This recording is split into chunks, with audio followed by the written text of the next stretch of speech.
You are? Carolyn Aranda, And we are. DPL Surveillance Equipment. And can you tell the new people anything about our company and what we do, just so they'll know basically what's going on? Yeah, we're open 24/7, 365. We're a full-service surveillance and security equipment company. We supply anti-terrorist products, listening devices, trackers, nanny cameras. Anti-terrorist products? Yeah, I said that already. Oh, okay. What about our latest entry, the rentals of the X-ray baggage scanner? Oh yeah, you can also do rentals of baggage scanners now. And for those of you whose job it is to make sure that the airports and the post offices, different places, federal buildings where you have a need to screen people, you want to take advantage of the X-ray baggage scanners, right? Yeah, sounds good to me. Okay. And then we have a layaway program, of course. Layaways, rental, purchase. Right. That's the way we offer creative financing to you guys. For those of you who want to save money and not make a direct purchase, you may want to consider renting or doing a layaway, right? Yes. And we have a video library that's extremely large video library, all sorts of demonstration videos there. Yeah, video library, and then we have an articles directory, which from A to Z about electronic harassment, online tools and tips, how to keep your stuff secure. There's so many. Right. Yeah, so yeah, go there and check it out for yourself. And this particular program, we're going to get right into this program. We've been doing cybersecurity shows for a while, and right now we're all the way on episode 21, believe it or not. And this particular episode, hopefully you guys will find it educational and informative as well. What is the name of this particular cybersecurity show? The world's first unhackable communications network. Okay. And that means the world's first unhackable communications network. The Chinese scientists have succeeded in sending specially linked pairs of light particles from space to Earth. An achievement experts in the field say gives China a leg up in using quantum technology to build an unhackable global communications network. And the result of that is an important breakthrough that establishes China as a pioneer in efforts to harness the enigmatic properties of matter and energy at the subatomic level, the experts say. In an experiment described in the latest issue of Science, a team of Chinese researchers used light particles, or photons, sent from the country's recently launched quantum communications satellite to establish an instantaneous connection between two ground stations more than 1,200 kilometers, 744 miles apart. Using the quantum properties of tiny particles to create a secure communications network is scientifically and technically demanding, according to security researchers, and China's is years away from being able to build one. However, if China ultimately succeeds, such a system could undermine U.S. advantages in penetrating computer networks. Let's stop right there and analyze what we've covered so far. Now, what we're talking about basically is an end to hackers hacking into communications networks. Forever, individuals, businesses, government agencies, etc., have been, our systems, networks, and such have been prone to hackers, right? Yeah. So the Chinese, with their research, they're coming to the conclusion that when you use quantum technology and the way it works with photons, you can basically determine whether or not something has been tampered with. Light has some very distinguishable properties to it, and when you disturb photons, because this all takes place at a subatomic level, when light properties have been disturbed even by observance, then that typically means someone has tampered with the information. And that minute change in the photons or the atoms tells us that something has changed. And that technically means there's a chance that someone has tampered with the information. So this basically applies quantum physics to security, and it helps us determine whether or not, again, something has been compromised or not. Very intriguing, very, very sophisticated, and at the same time, it's going to be a significant improvement, light years improvement in terms of what happens in the field of cyber hacking. What do you think about that? That's really interesting. Yep.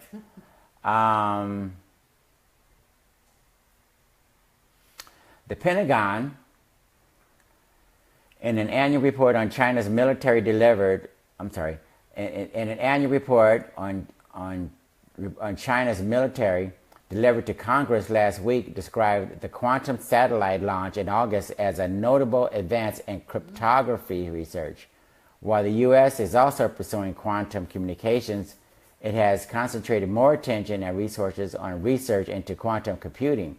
European physicists have developed many of the theories and basic practices underlying quantum encryption, but their Chinese counterparts are better funded with government resources.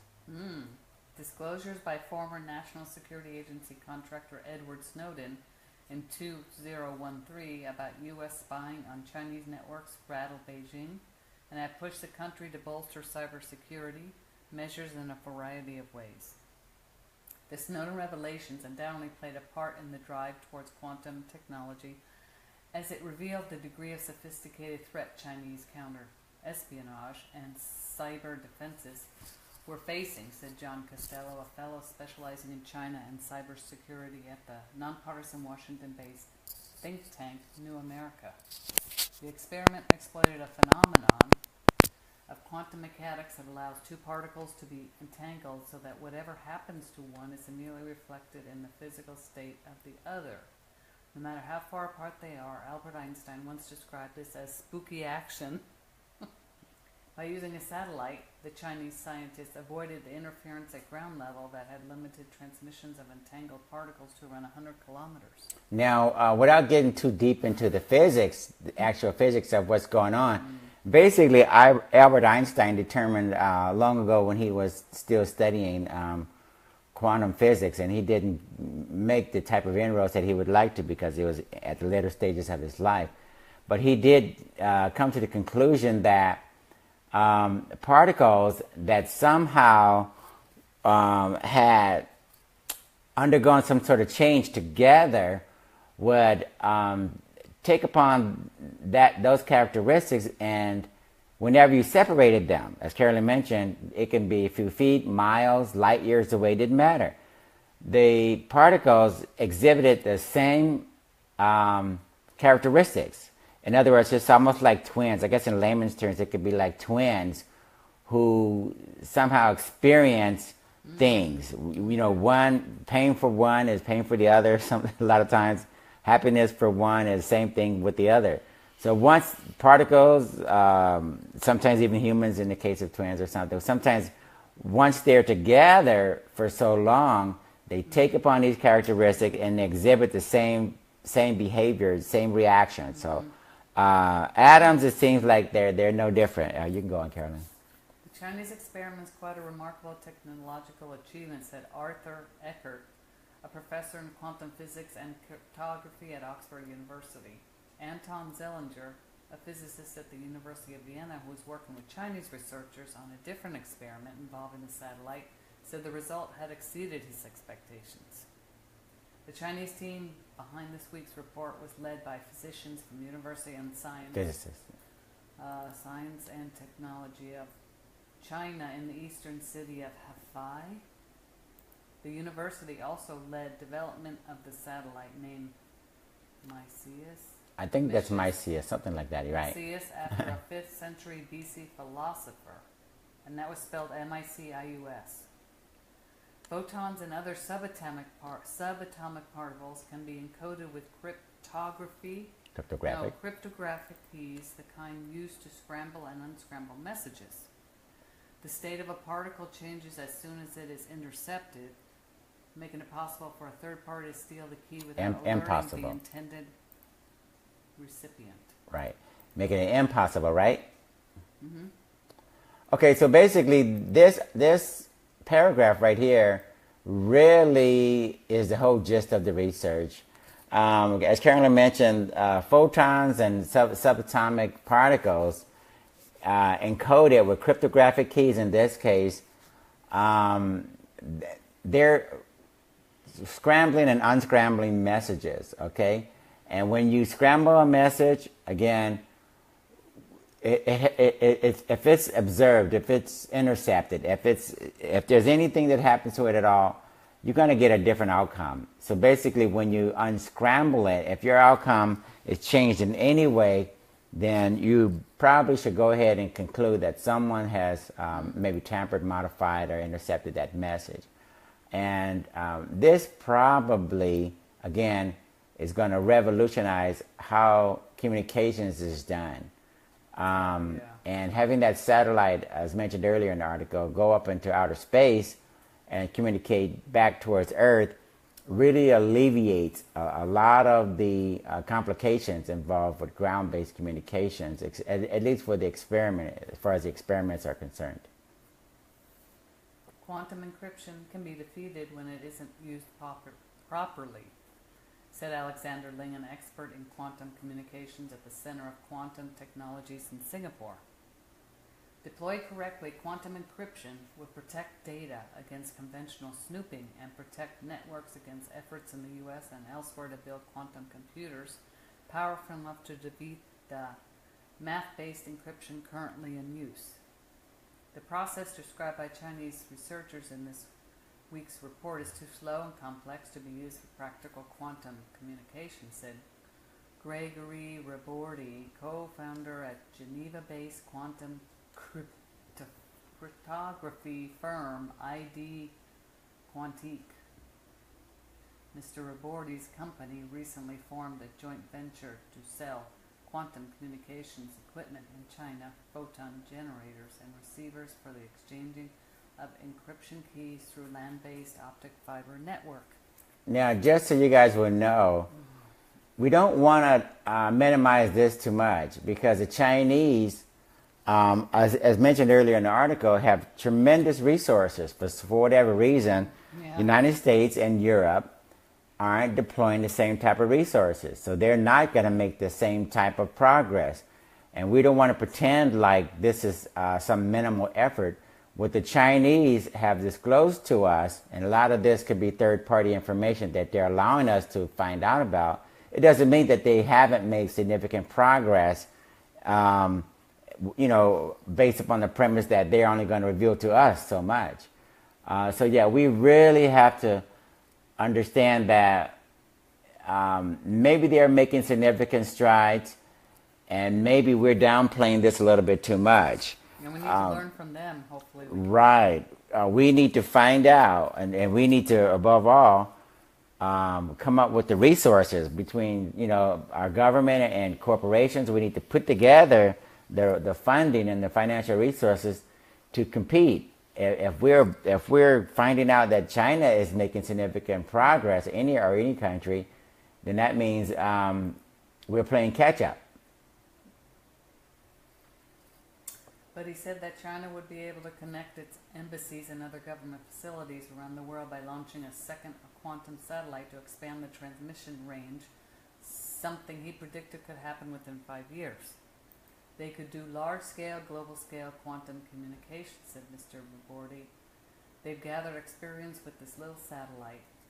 Lu Chu-yang, one of the physicists at the University of Science and Technology of China, who worked on the project, said the Chinese research team was working to speed up the transmission process, but defended the progress that had already been made. We have achieved a 2-proton entanglement distribution efficiency, 1 trillion times more efficient than using the best telecommunication fibers. he said. "We done something that was absolutely impossible using conventional approaches." Okay, so that There's a basically, link. yeah, we have a link to a lot of this information for further research. But when you see, this tells it all. Look, he said, we've achieved 1,000,000,000,000 times more efficiency than the best telecommunications fibers. So in the United States, we think fiber optics communications is state of the art. And there are a lot of other theoretical ideas that seem like they may be contenders, but the Chinese are gaining experience. They're deploying this. They're finding out what works and what doesn't work in the field, not in the lab, in the field. And as the article mentioned, first you link up your embassies and your different government agencies so that even in the United States or in China, they can communicate effectively with each other, and we will have no idea of what is being communicated. They're probably going to try and sell it to us. Well, of course, when you sell things to someone, you control the type and the quality of the equipment that you sell, right? Yep. So look like another example where the United States has dropped the ball, fallen behind, and is now trying to figure out what the other guy is capable of. Okay, let's move on because this is depressing. Finding out that we've missed it again. 2, how hackers carry out click advertising fraud. An accused hacker will head to Brooklyn federal court in a trial that will offer a rare look into the mechanics of how cyber criminals take control of computers to carry out large-scale attacks. In a trial that starts Monday, prosecutors will accuse Fabio Gasparini, a 34-year-old Italian citizen living in Rome, of directing a network of computer servers around the world to carry out click fraud, in which hackers defraud advertising companies by getting payment for fake clicks on online ads. Oh, wow. Law enforcement officials believe that this is the first click fraud case in the U.S. to go to trial, despite the fact that it has been a growing problem for years in the advertising industry. Okay, let's analyze that because this is significant because our company and probably a lot of you guys and your own companies, whatever, probably pay for pay-per-click advertising. When we go to Facebook and Google and YouTube, etc., a lot of times we pay those guys to figure out how to drive traffic to our ads, our websites, our telephone numbers, whatever it is. And if I'm reading this correctly, this 34-year-old actually figured out how to make it seem like ads were being clicked on by legitimate, honest people, but it looks like they weren't. So, Just when you thought you heard it all. right, so I guess we have to ask ourselves, how much did you or I overpay in terms of paying Google and everyone else, Facebook, for ads, impressions, or whatever it may be, when in actuality, some 34-year-old in Italy or wherever they were driving up those clicks and impressions.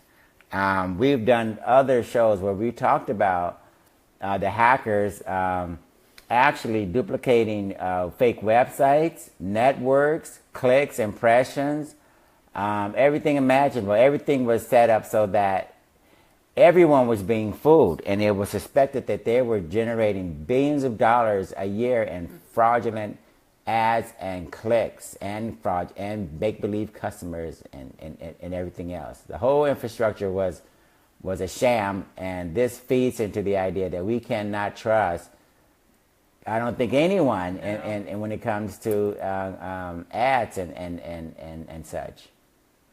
Mr. Gasparini, an information technology professional who was arrested in Amsterdam last year and extradited to the U.S., has pleaded not guilty to 5 charges, including computer intrusion and wire fraud. If convicted on all counts, Mr. Gasparini could face up to 70 years in prison.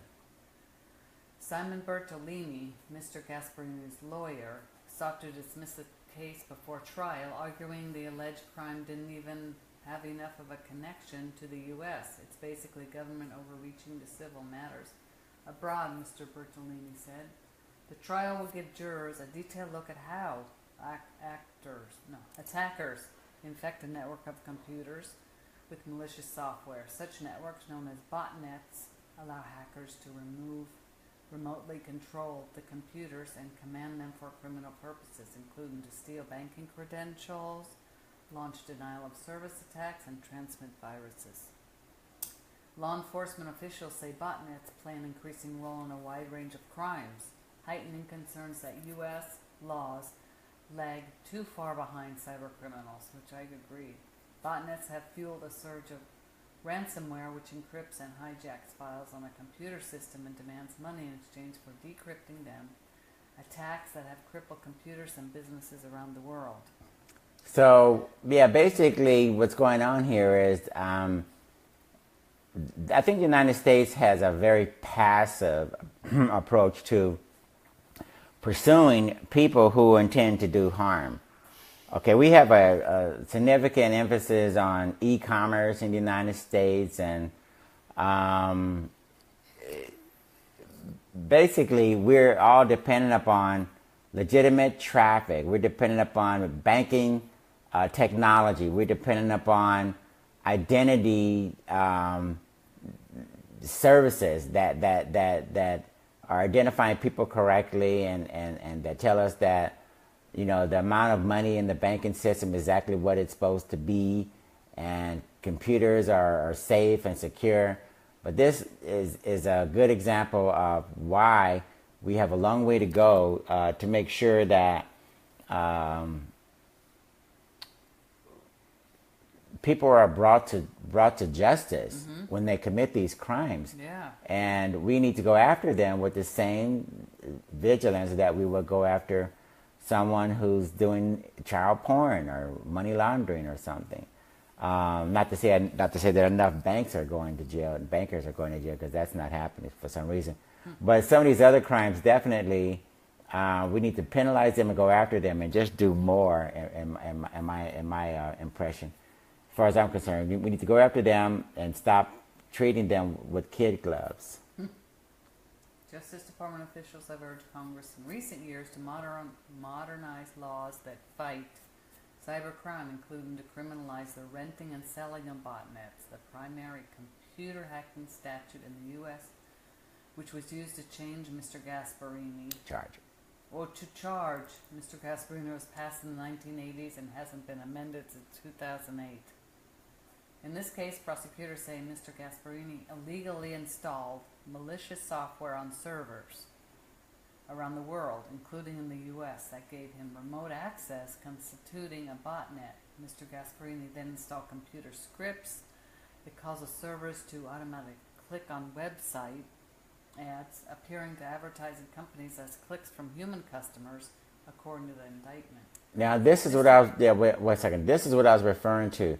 Now, if I can create a bot, if you will, that's going to click on your ad and drive up those clicks and make it seem like you got tons and tons of traffic, and guess what's going to happen? You're going to write a big fat check to Facebook or YouTube or someone, and you're going to be sitting there waiting for all this traffic or all of these phone calls or all of these orders to come streaming into your company, right?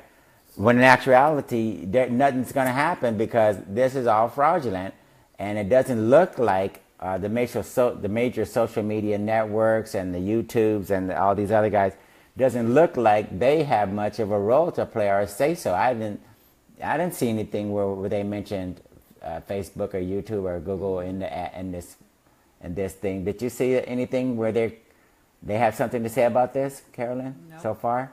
Nope, not yet. Okay. Let's read on. Maybe we missed something. Well, we'll include them if they're not included then. Mr. Gasparini registered various websites to his name and contracted with an online advertising company in Italy to earn money every time an ad on one of his websites received a click, prosecutors say. Beyond advertising companies, Mr. Gasparini is also accused of defrauding U.S. businesses that were paying for advertisements. Does that mean somebody, I wonder whether someone's going to get refunds? Oh, yeah. The trial testimony could feature some major U.S. companies. In a court of filing last week, the defense asked the judge to stop jurors from hearing any evidence related to approximately 24 companies. I wonder why, including Walt Disney, Procter & Gamble, because they're big companies, and Nike. Representatives for companies didn't respond to requests for comment because they think they're non-touchable. Well, no, well, let's take a look at this, okay? It looks like there are some major companies that are affected, but I guess when you're having an open investigation, right, they probably don't want to come out right away and say, look, this is what is, what we suspect, this is what we want, this is what we think is happening. Sometimes you really want to let the investigations go forward.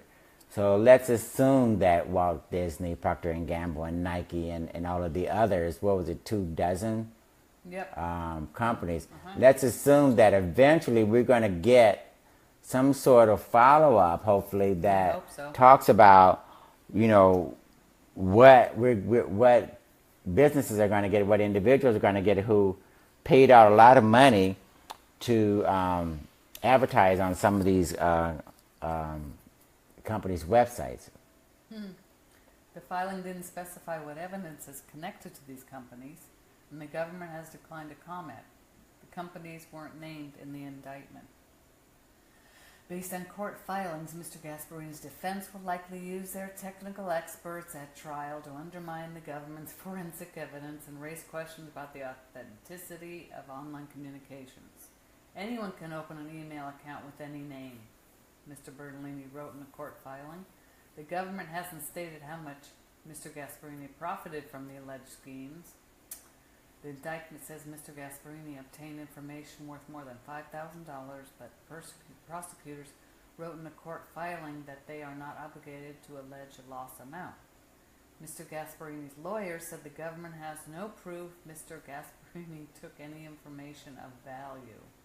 Okay. Not yet, anyway. All right, so yeah, that one looks like it'll be interesting just to see what happens in terms of whether or not those defendants, whether or not the other companies, the 24 companies, are going to eventually talk about what happens when they need to pay out refunds or credits or something to companies who thought that they were getting a lot of impressions and clicks from their respective websites or whatever. Yeah, you can't sweep that under the rug. No, but I'm pretty much convinced that they're gonna not want to talk about this, because then it opens the door to all of the people who are going to say,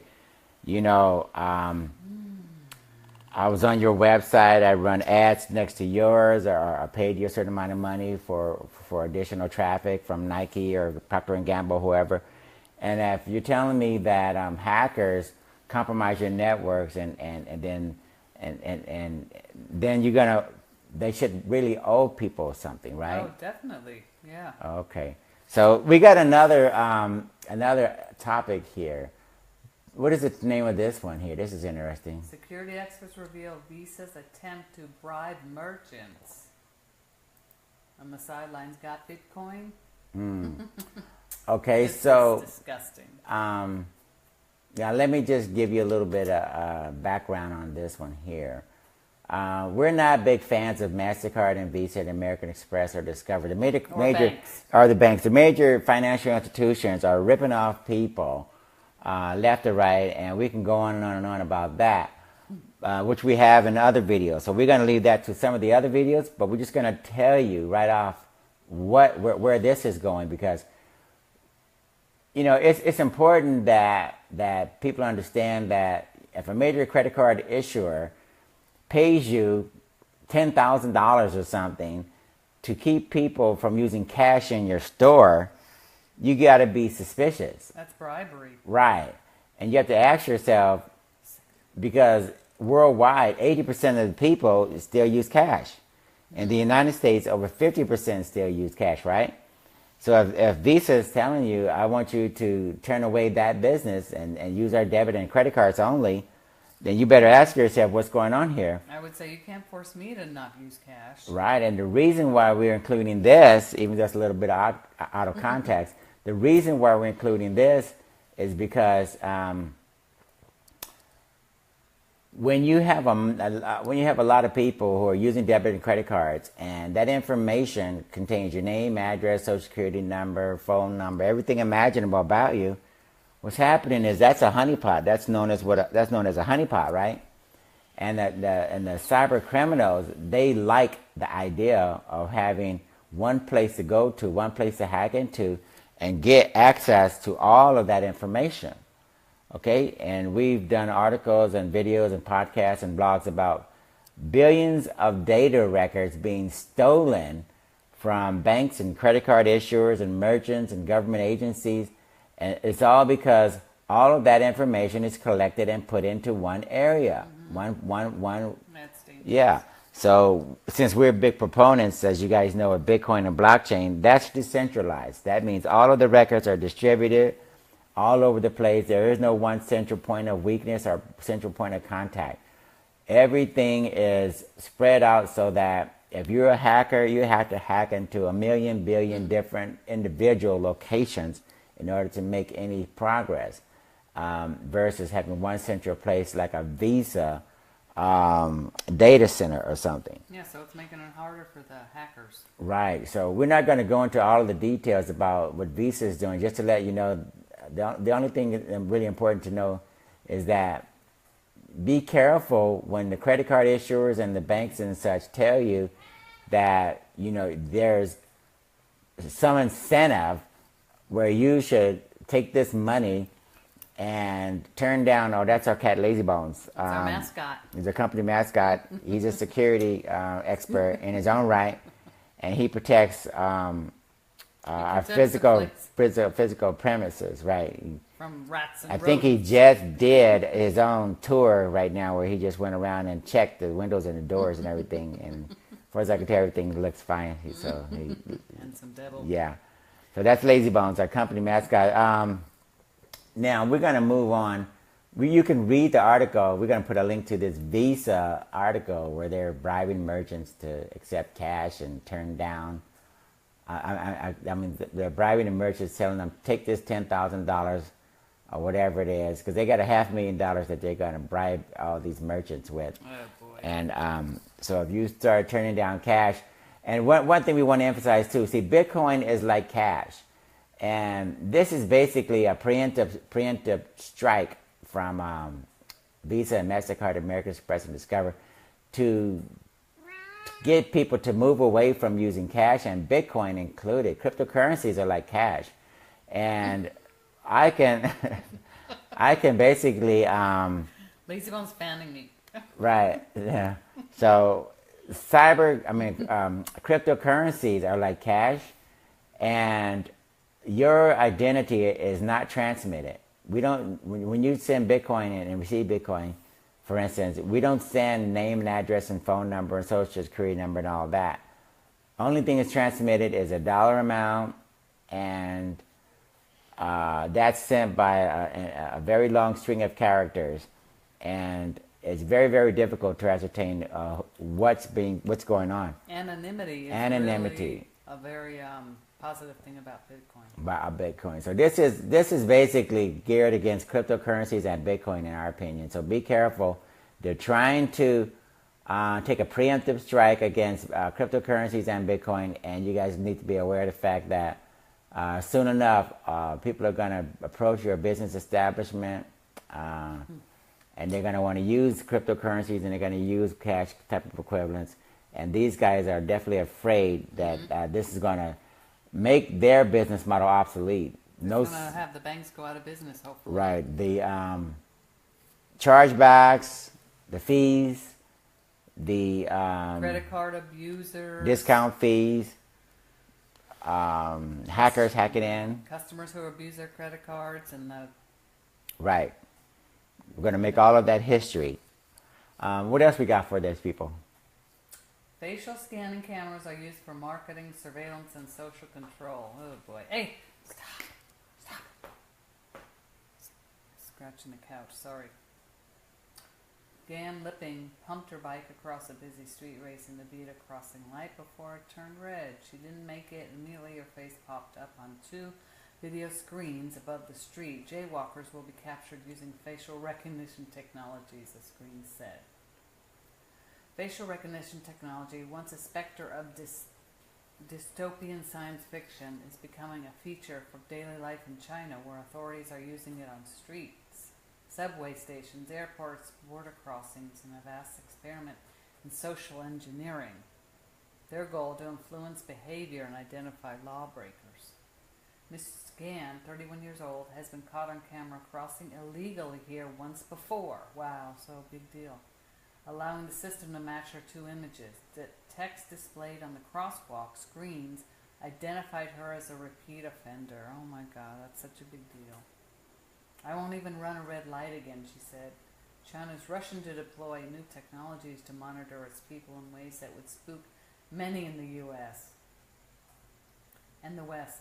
Unfettered by privacy concerns or public debate, Beijing's authoritarian leaders are installing iris scanners at security checkpoints in troubled regions and using sophisticated software to monitor ramblings on social media. By 2020, the government hopes to implement a national social credit system that would assign every citizen a rating based on how they behave at work. In public venues and their functional dealings. Financial dealings. Right. That sounds like invasion of privacy to me. Mm-hmm. China's technology companies are helping lead the way, scooping up unprecedented data on people's lives through their mobile phones and competing to develop and market surveillance systems for government use. Facial recognition technology is one of the most powerful... Careful the water.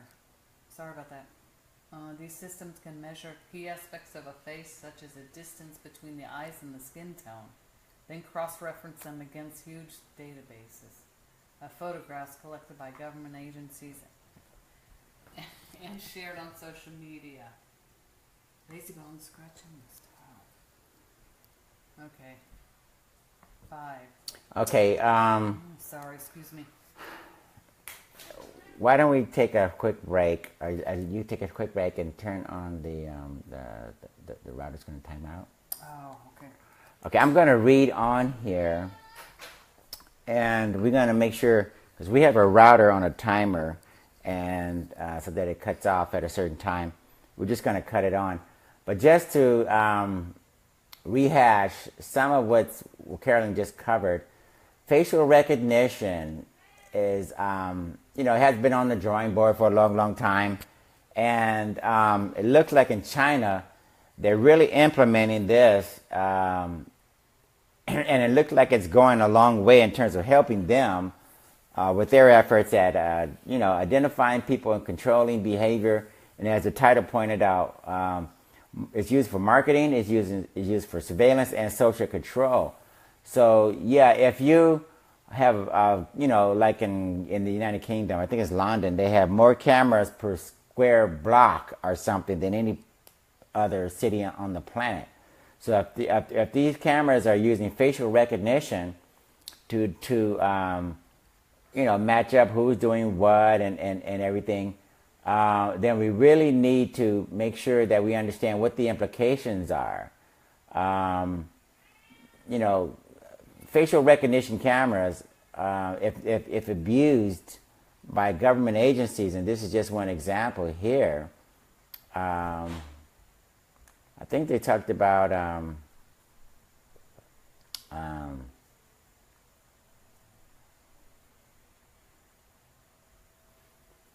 let me see.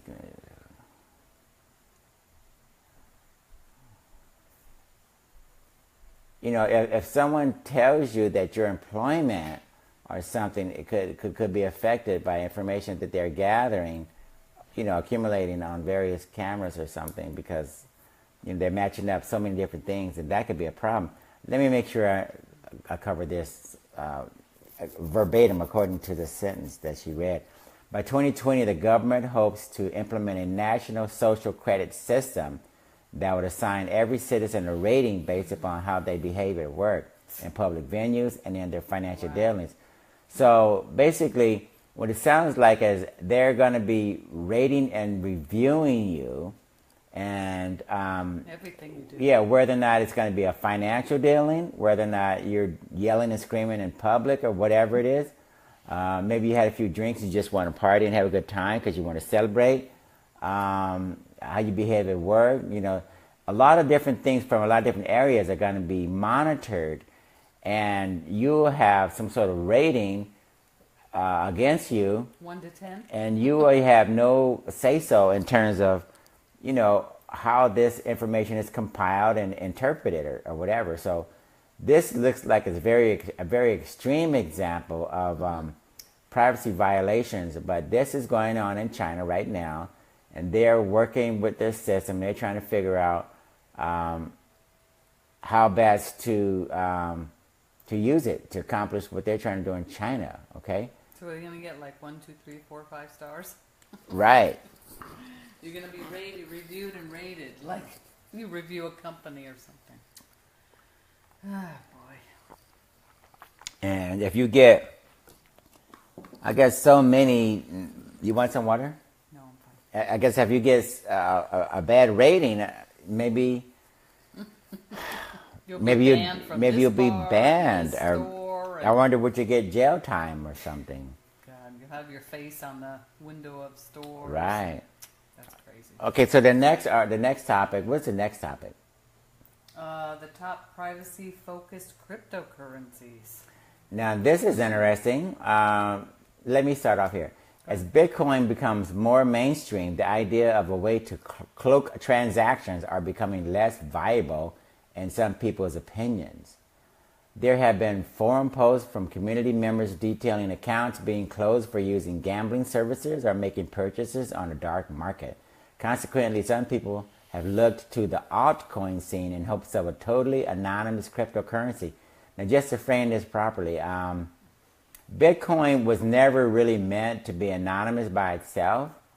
It was, your transactions are on the blockchain. That's a public ledger. It doesn't disclose who you are or any specific information, but a lot of people got the impression that it was like, designed to be totally anonymous. It's called pseudo-anonymity, if I can say that right. It's pseudo-anonymous.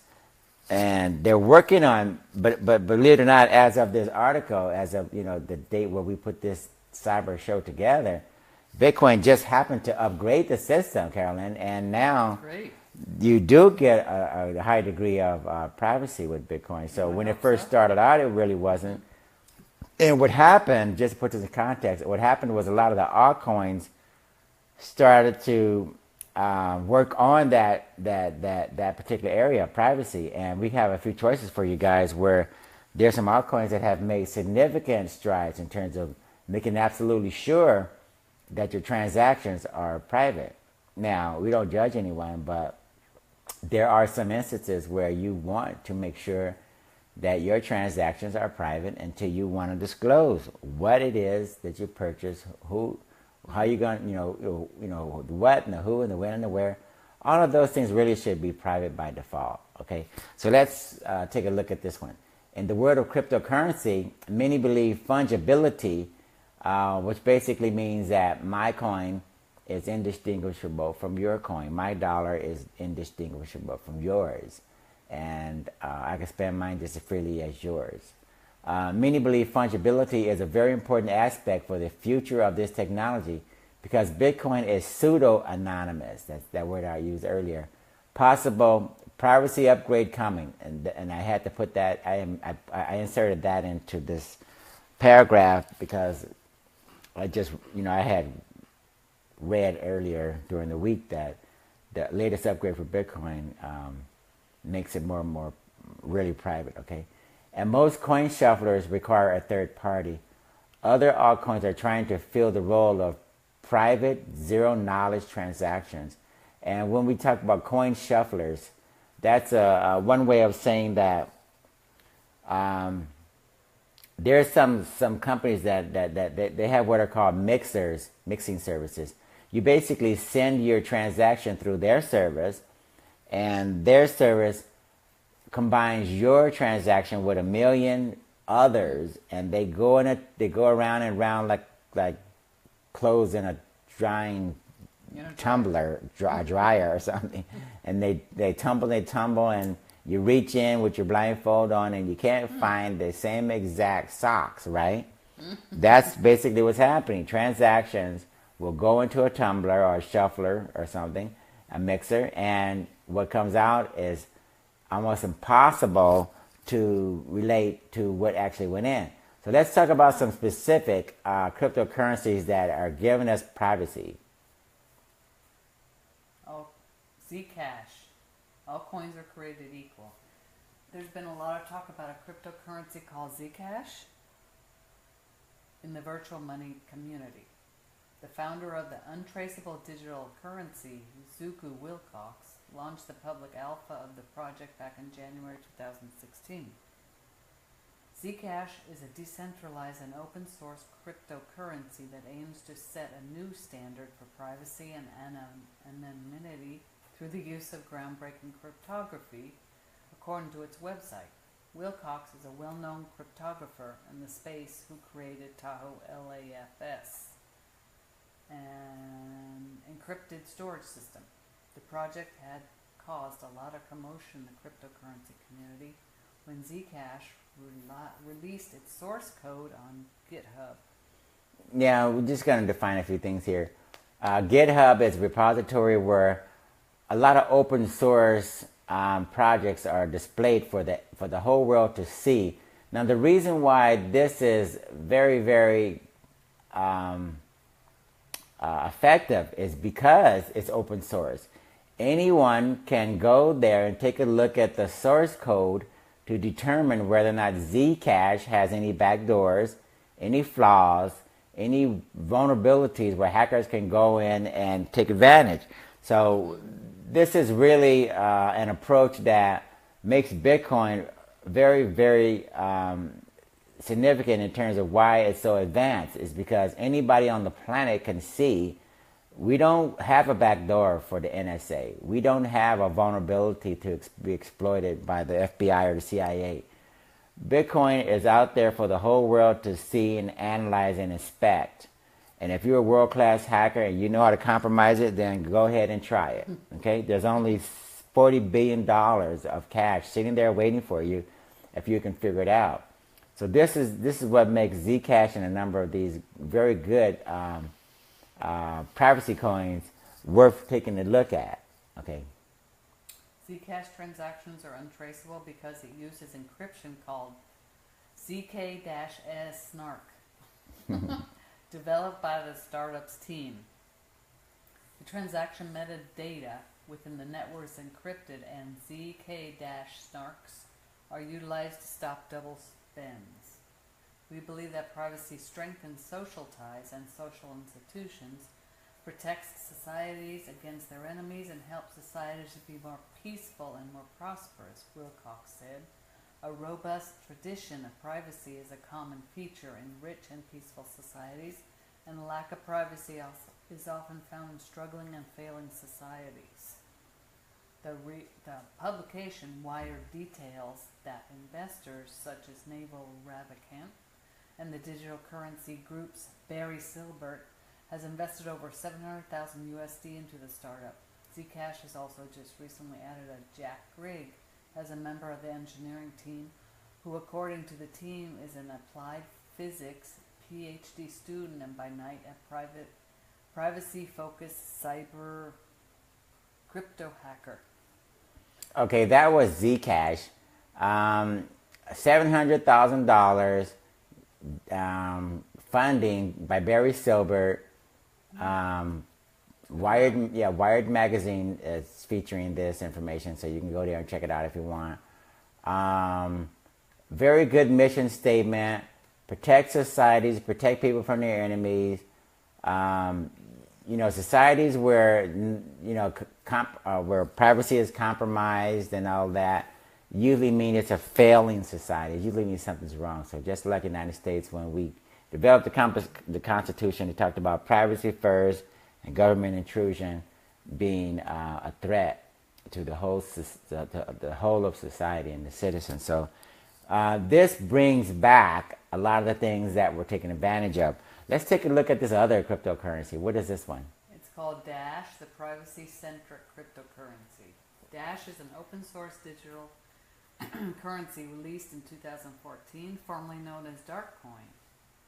The network uses DarkSend to help anonymize the transaction process by mixing coins. DarkSend has implemented a few variations, but is originally conceived from the coin join concept. The creator of Dash, Evan Duffield, said he created the coin because he realized Bitcoin wasn't anonymous enough. I discovered Bitcoin in mid-2020, 2010, and was obsessed ever since. After a couple of years in 2012, I started really thinking about how to add anonymity to Bitcoin. Duffield explains, I came up with maybe 10 ways of doing this, but I soon realized that Bitcoin would never add my code. The developers really want the core protocol to stay the same for the most part, and everything else to be implemented on the top of it.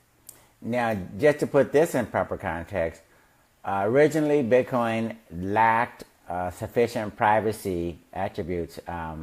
That was true at the time, but as Duffield is talking about,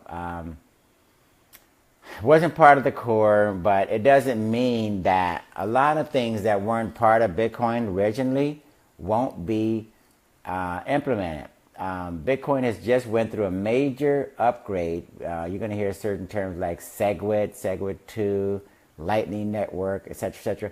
These things are designed to make Bitcoin more flexible, more capable, more faster, more anonymous. So going forward, there's going to be a lot of major competition amongst Bitcoin and particularly privacy coins and coins that process transactions really quickly because of this upgrade involving, again, the Lightning Network, SegWit, etc., etc. Okay, go on. DarkSend uses what Dash calls master nodes to handle the mixing of services. Master nodes have also helped the community from a voting mechanism hard-coded into the network. The network takes in transactions by combining identical inputs from multiple users into a single transaction with several outputs. The privacy-centric Dash also uses a protocol called InstantX, which sends transactions nearly instantaneously within the network. Dash's value has risen on the top 5 cryptocurrencies in the overall coin market capitalization, and at one time reached $15 USD per coin. The digital currency is currently worth roughly $4 with the approximate market cap of $24 million. Now, I just want to say that the value of Dash, I think, is higher in the market cap, but this should be higher. Some of this information is a little bit dated, and things in the cryptocurrency space moves pretty fast. But the basic premise is the same. Open source, privacy focused. The smartest people on the planet are working in this space, and this is just another implementation of privacy. Monero, the next one is called Monero. What can you tell the people about Monero? Oh, it's the crypto note. Monero is another strong competitor in the land of anonymous cryptocurrency. Excuse me, that uses a method called crypto note. Monero is not a clone of Bitcoin and was derived from Bytecoin, an early altcoin.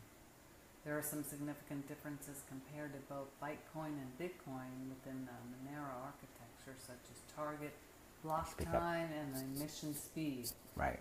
The virtual money also has a strong anonymity feature as well, and research has claimed its service, CryptoNote, may be superior to coin shuffling. Okay, let's see. The Monero daemon utilizes the crypto node technology within the currency's network. The method used stealth addresses mixed with one-time ring signatures, which work to cloak transactions. Ring signatures were invented by Ron Rivas, Adi Shamir, and Yao Tauman, giving the world of cryptography a new type of key process. The method is similar to group signatures, but there is no way to reveal the anonymity of single users within the group of users.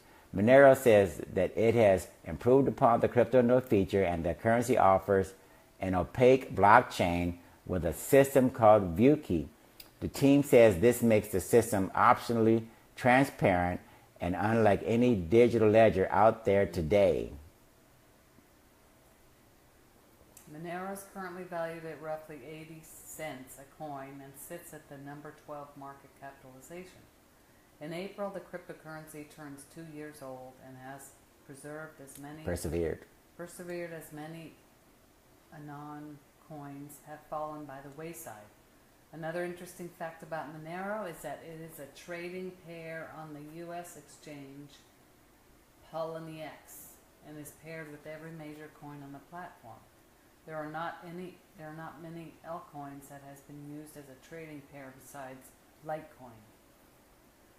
Anonymous transactions will continue to increase. Yay! Zcash is currently under development and has yet to show the world its methods, but it has been said to be a challenger due to the nature of its design.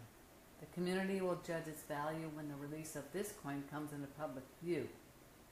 Both Dash and Monero have been around for some time, with many other Anon tokens nipping at their heels. Despite this, there are some who will not use all coins and are waiting for better anonymizing features in Bitcoin to emerge. Okay, currently, those who are against altcoins still use third-party coin shufflers located on the deep web, or will use something like Dark Wallet or Sumerai with their Bitcoin transactions. Nevertheless, anonymity and privacy will likely play an increasing role in the cryptocurrency world. With governments and central banks prying into our affairs, it is very likely these type of privacy networks will grow more popular. Assuming that none of these cryptocurrencies are exposed for any serious security flaws, all of them could have a place in protecting your privacy, because people will inevitably want as many ways as possible to obfuscate their paper trail.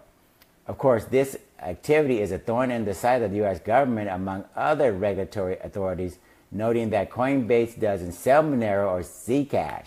But even once the old guys in D.C. hear about this in 10 months, they're pretty much powerless to do anything about it, as long as the developers of these cryptos are based outside the United States.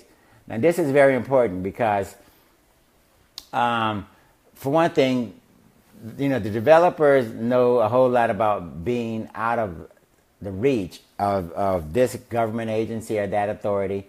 So that's one major thing that they look at first. Another thing is, because of the decentralized properties inherent in these coins, it's impossible to shut them down, pretty much, because just like the internet, you shut down one server, you shut down one hub, you shut down one network, and it pops up somewhere else. So the government really is going to have its work cut out for them, because, again, most U.S. citizens don't realize that we can have privacy back.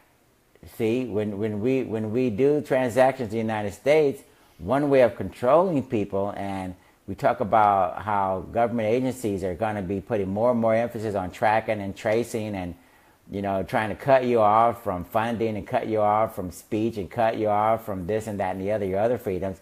A lot of that's going to be based upon their own version of coins and deals struck up with Visa and MasterCard and American Express and Discover.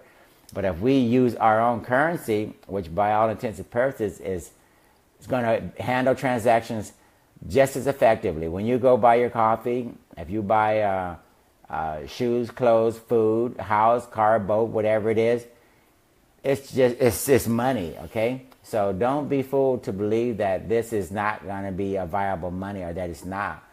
We have been testing out cryptocurrencies, me and Carolyn, for a while, and we have proven to merchants and restaurants and various people that, this is a valuable form of payment, just like any other form of payment, and people have been taking it, whether or not they know it or not, from us. From an investment perspective, the primary value of privacy-focused cryptocurrencies is their usefulness for money laundering and facilitating darknet transactions.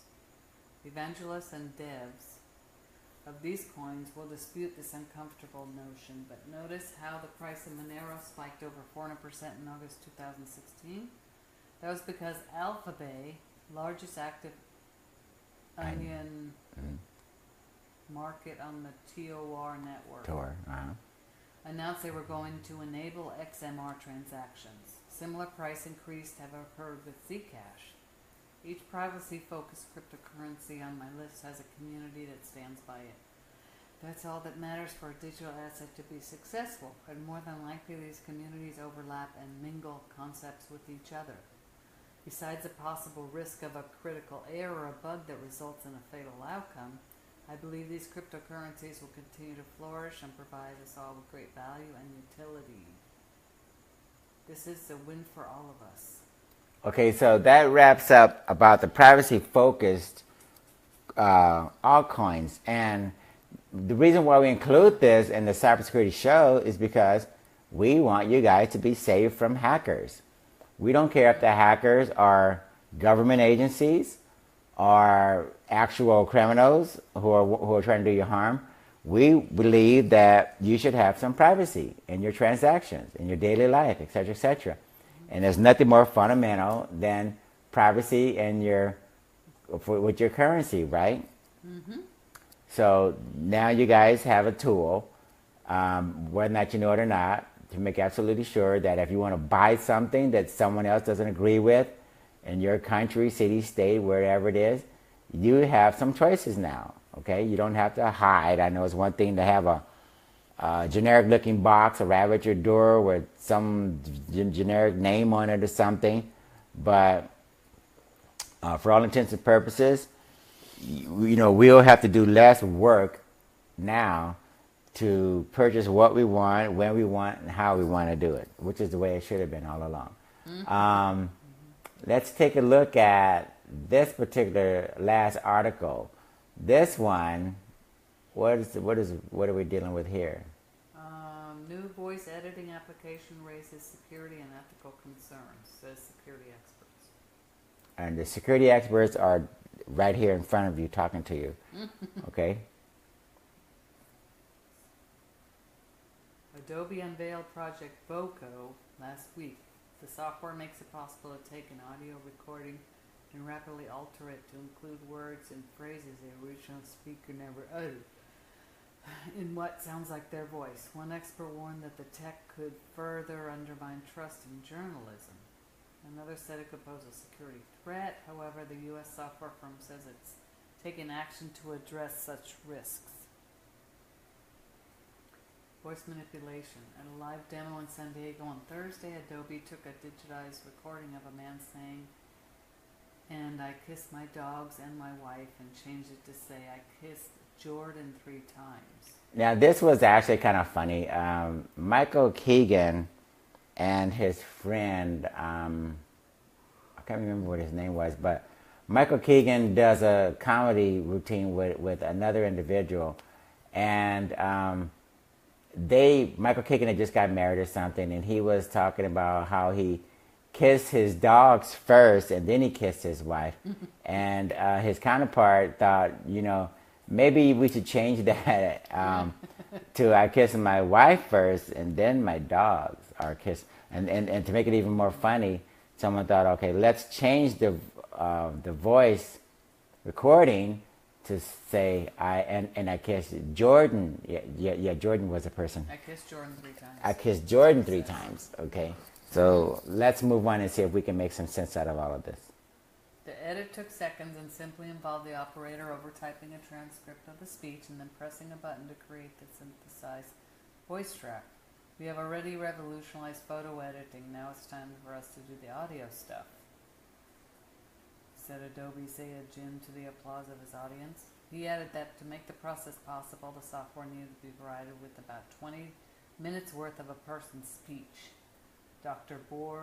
Eddie Borges-Ray, a lecturer of media and technology at the University of Stirling, was horrified by the development. It seems that Adobe's programmers were swept along with the excitement of creating something as innovative as a voice manipulator and ignored the ethical dilemmas brought by its potential misuse, he told the BBC. Inadvertently, In its quest to create software to manipulate digital media, Adobe has already drastically changed the way we engage with evidential material, such as photographs. Okay, this makes it hard for lawyers, journalists, and other professionals who use digital media as evidence. In the same way that Adobe's Photoshop, as Carolyn mentioned, has faced legal backlash after the continued misuse of the application by advertisers, Voco, if released commercially, will follow its predecessor with similar consequences. In other words, if you look at a picture, a photograph, and you can no longer tell whether or not the husband was with the wife or the criminals were at the scene, or if there was some car in the background or not, because some person got a hold of Adobe Photoshop and his or her skills allowed him to do very, very convincing manipulations or editing, then we have a problem. So that was the reality, or that is the reality with Photoshop and photographs. Now this person, also working with Adobe now, is doing the same thing with voice editing.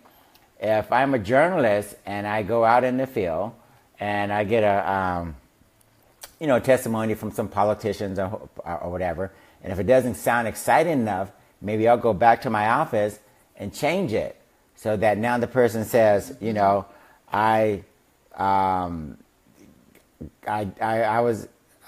received $2 million worth of donations versus I would like to receive $2 million worth of donations or something. So we're going to have a really tough time if this Voco software takes off. ID checks. Let's move right along with the rest of the article. The risks extend beyond people being fooled into thinking others said something they did not. Banks and other businesses have started using voice print checks to verify customers are who they are and they are who they and say they are when they phone in. Okay, thanks.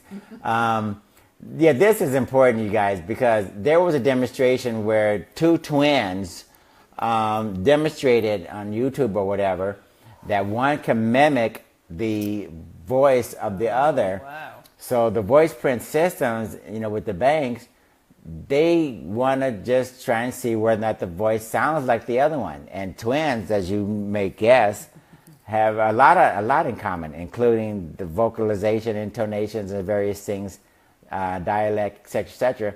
So they fooled the banking system software and were indeed allowed to access the accounts. They didn't compromise it, but they wanted to just demonstrate the vulnerability, and they were successful. So this could be a problem. One cybersecurity researcher said the companies involved had long anticipated something like Adobe's invention. The technology is new, but its underlying principles have been understood for some time, said Dr. Stephen Murdoch from the University of College in London. Biometric companies say their products will not be tricked by this because the things they are looking for are not the same things that humans look for when identifying people. I wouldn't believe that.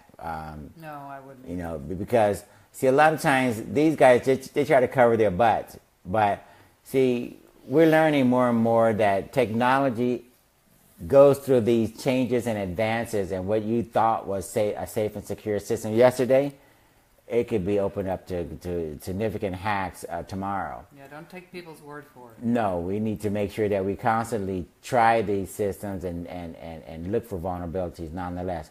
But the only way to find out is to test them, and it will be the same time before we know the answer.